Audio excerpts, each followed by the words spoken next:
Bienvenidos, es momento de actualizar la información internacional en contexto global. Yo soy Jorge Hurtado, es un gusto acompañarlos. Vamos ahora con los titulares. Grupos insurgentes irrumpen en Alepo con tanques por primera vez en 8 años. Fuentes sobre el terreno afirman que la mitad de la ciudad está ya bajo control rebelde, mientras que las fuerzas gubernamentales han cerrado el aeropuerto y todas las carreteras que van a la ciudad.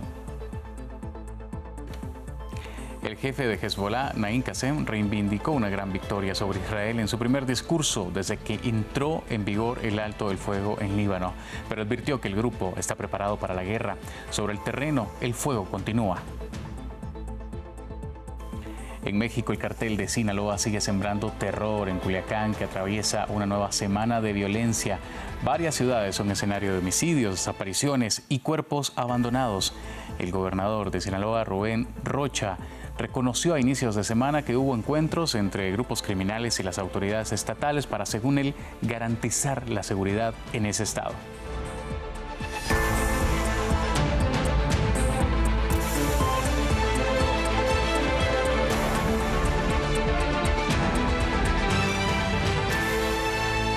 Damos inicio en Siria. Fuentes sobre el terreno afirman que la mitad de la ciudad de Alepo podría estar tomada bajo fuerzas rebeldes. Todo ello mientras el gobierno de Bashar al-Assad ordenó el cierre del aeropuerto y principales vías terrestres tras una incursión sorpresa en poblaciones controladas por el gobierno. Se trata del grupo salafista Hayat Tahrir al-Sham y otras organizaciones rebeldes aliadas. Vamos a analizar qué significa una posible caída de Alepo con Pablo Begnini, politólogo y licenciado en Relaciones Internacionales, es magíster en Seguridad y Derechos Humanos. Pablo, bienvenido a France 24 Español, ¿cómo estás? Hola, mi estimado Jorge, buena noche, gusto saludarte. Igualmente. Bueno, en menos de 3 días, los rebeldes capturaron barrios y localidades cercanas a Alepo, una ciudad que fue recapturada por Bashar al-Assad en 2016, en lo que fue presentado como una victoria clave en la guerra civil de Siria. ¿Qué tan factible es que el gobierno sirio pierda esta ciudad y qué supondría para al-Assad? Gracias. De hecho, efectivamente fue una victoria. Es decir, controlar las 2 ciudades más importantes de Siria, dígase Damasco como su capital y Alepo como ciudad importante, la más importante en el norte, es una victoria para el gobierno. Al perder Alepo, Bashar al-Assad está perdiendo la mitad de su dominio, tanto geopolítico como económico. Hay que considerar que ambas ciudades son complementarias en términos de desarrollo sirio, pero también enemigas históricamente. Y es que hay una fuerte influencia turca en el norte, dígase Alepo, por intereses que ya discutiremos más adelante, y claro, el dominio político de Siria desde su capital política y administrativa como es Damasco. ¿Qué sucedería si se pierde Alepo? Pues los rebeldes estarían otra vez en control de un territorio bastante apreciado políticamente importante para el régimen de Bashar al-Assad. Y claro, eso debilitaría mucho su control sobre el territorio. ¿Y estamos frente a un cambio en el equilibrio de poder en Siria en el corto plazo? Completamente. De perder Alepo, lógicamente, Bashar al-Assad estaría perdiendo muchísima influencia, como les había comentado, en el norte. Alepo es una ciudad que comercialmente tiene mucho peso en términos productivos y geoeconómicos para Siria. Por lo tanto, efectivamente estaríamos hablando de una inestabilidad importante en el país como tal y, por supuesto, en la región, dadas las alianzas que hay detrás de los apoyos a los rebeldes por un lado y por otro lado al gobierno oficial en Siria. Y vamos a analizar justamente esa dinámica de apoyo, por ejemplo, el de Turquía a los rebeldes sirios y el respaldo de Rusia e Irán a Bashar al-Assad. Comencemos con Turquía. ¿Cuáles son los principales intereses estratégicos de Turquía al apoyar a estos grupos en Siria y qué papel juegan las preocupaciones de seguridad nacional en Turquía para este apoyo? De hecho, ese es el tema central a mi criterio, ¿no? Turquía históricamente ha apoyado a la ciudad de Alepo en términos de desarrollo cultural, de influencia religiosa incluso. Por otro lado, hay que considerar que Turquía ve como enemigos tanto a Rusia como a Irán, por lo menos en términos de influencia en Siria. y es que apoyando a los rebeldes, los turcos ganan un espacio importante de control geopolítico en el norte y así crean una barrera política y militar frente a potenciales actos terroristas. Me refiero a la potencial presencia de ISIS, del Estado Islámico, en esa región del norte de Siria. Por otro lado, al apoyar a los rebeldes, se crea un corredor militar importante ahí que evitaría una migración masiva de ciudadanos sirios hacia Turquía, cosa que ha venido pasando en los últimos años, fruto del conflicto iniciado en el 2011. Entonces yo creo que Turquía intenta ganar más espacio geopolítico en el norte de Siria y evitar así la presencia indirecta tanto de Rusia como de Irán.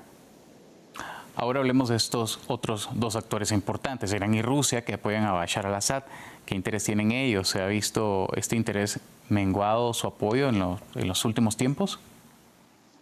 Claro que sí, completamente. Por otro lado, sabemos que tanto Rusia como Irán están apoyando al gobierno de Bashar al-Assad a fin de que los rebeldes no controlen primero Alepo y luego el centro y sur del país. Claro, de por medio hay muchas otras realidades, muchos otros factores que nos hacen interconectar este conflicto con lo que sucede también en el mundo árabe, y me refiero al conflicto árabe-israelí, ¿no? Por un lado con el Hezbollah y por otro lado con Hamas. Y es que la presencia de Irán como líder político, económico y militar en la región es bastante importante. Por tanto, yo creo que Turquía e Irán se están debatiendo el dominio geopolítico de la región, considerando que Irán no deja de ser un Estado islámico hecho y derecho, fuerte, digamos, radical, si es que se quiere, ¿no? Ortodoxo, mientras que Turquía es el país de la región, si es que cabe, porque está en la mitad de ambas, es un Estado bisagra,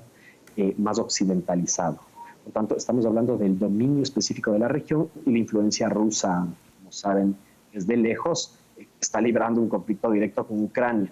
Por tanto, es una situación geopolítica bastante compleja.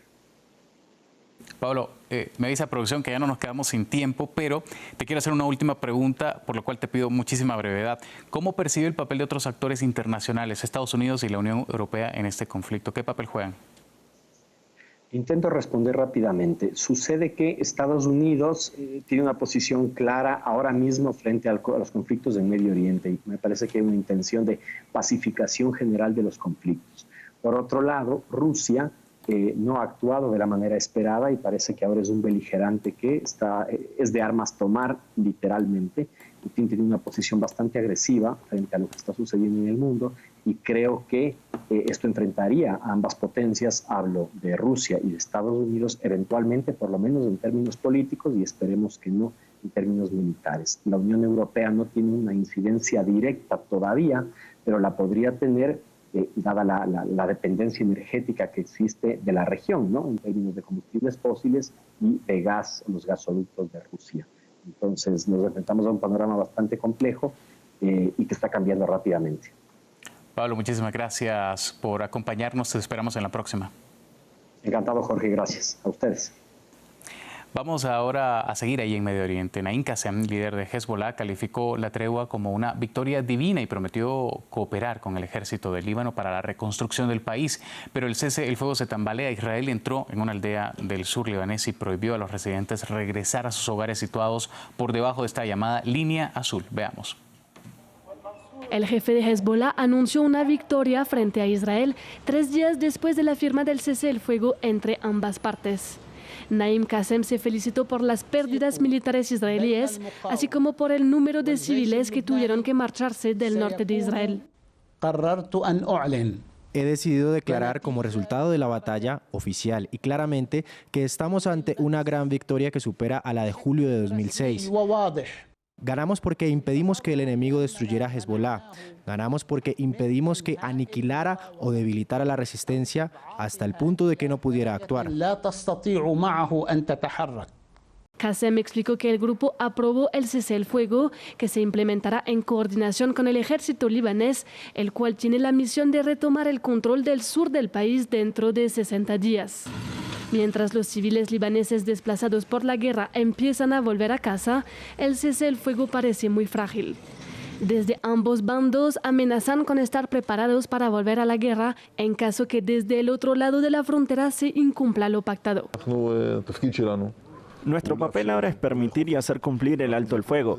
Lo haremos cumplir agresivamente y bajo las condiciones que establezcamos, eso es lo que implementaremos. Por lo tanto, no tenemos la intención de permitir que Hezbollah regrese a estas áreas. En los últimos días, ambas partes denunciaron violaciones al acuerdo.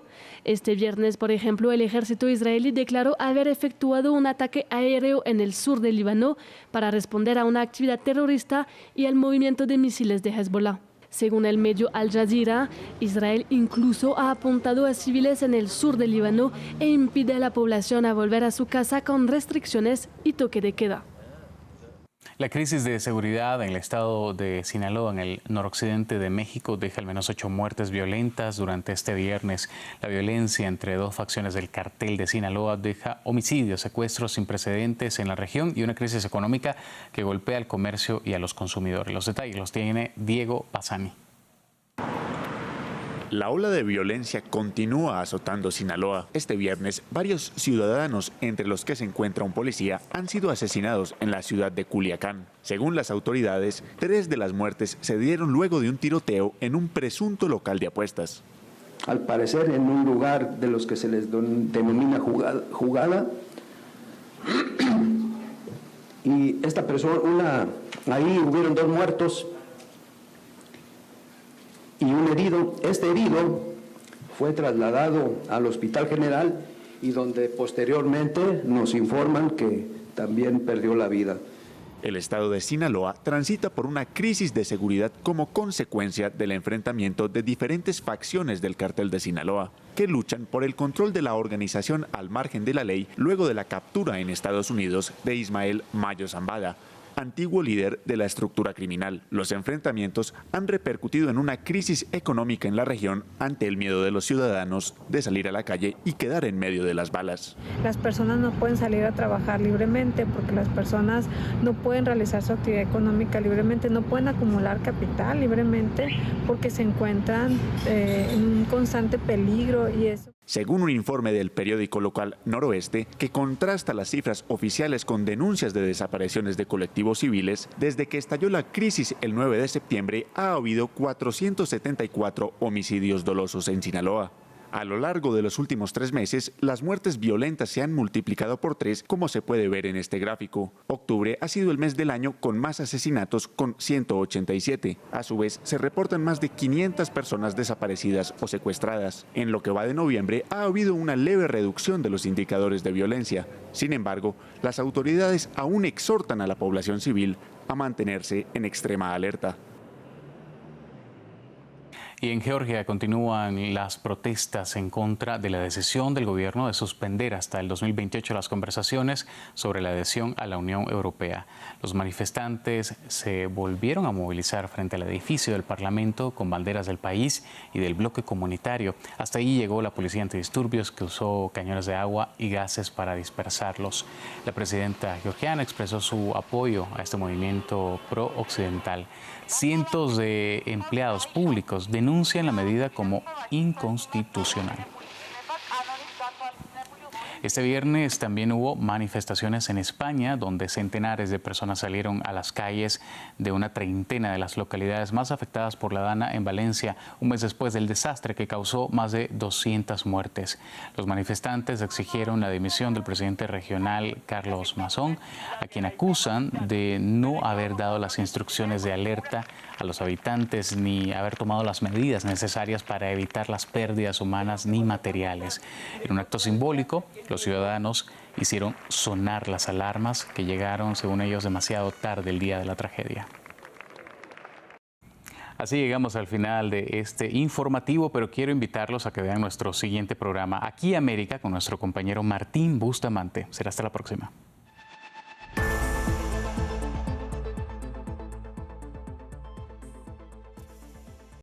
Enlace. Del Cono Sur a Norteamérica, de los Andes a Centroamérica. Una cita semanal con los temas más importantes de los países del continente americano, presentada por los corresponsales de France 24.